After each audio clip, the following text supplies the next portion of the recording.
Artificial intelligence in healthcare sectors. Artificial intelligence. ഇന്ന് ലോകമെമ്പാടുമുള്ള പല മേഖലകളിലും artificial intelligence or AI technology നമ്മൾ യൂസ് ചെയ്യുന്നുണ്ട്. ഈ ഒരു AI ടെക്നോളജി നമ്മുടെ ഹെൽത്ത് കെയർ സെക്ടേഴ്സിൽ എങ്ങനെ യൂസ് ചെയ്യുന്നത് നിങ്ങൾക്കറിയാവോ?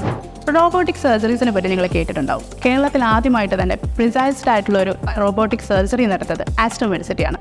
ഇന്ന് അവരെ കൂടാതെ രാജഗിരിയിലും അമൃത ഇൻസ്റ്റിറ്റ്യൂട്ട്സ് പോലുള്ള പല ഹോസ്പിറ്റൽസിലും ഈ ഒരു റോബോട്ടിക് സർജറി അഡാപ്റ്റ് ചെയ്യുന്നുണ്ട്. ഈ റോബോട്ടിക് സർജറീസ് അല്ലാതെ തന്നെ നമ്മുടെ റേഡിയോളജി ഡിപ്പാർട്ട്മെൻറ്റ് കൂടുതൽ ആക്യുറേറ്റ് ആയിട്ടുള്ള ഒരു ഇൻഫോർമേഷൻസ് അഡാപ്റ്റ് ചെയ്യാനും നല്ല രീതിയിലുള്ള ഒരു അനാലിസിസ് നടത്താനായിട്ടും ഒരു ഫിസിഷ്യൻ്റെ സപ്പോർട്ടോടു കൂടി അല്ലാതെ തന്നെ ഓട്ടോമേറ്റഡ് ആയിട്ടുള്ള ഒരു സൊല്യൂഷൻസ് ക്രിയേറ്റ് ചെയ്യാനും ഈ പറയുന്ന ഈ ടെക്നോളജി നമ്മളെ ഹെൽപ്പ് ചെയ്യുന്നുണ്ട്.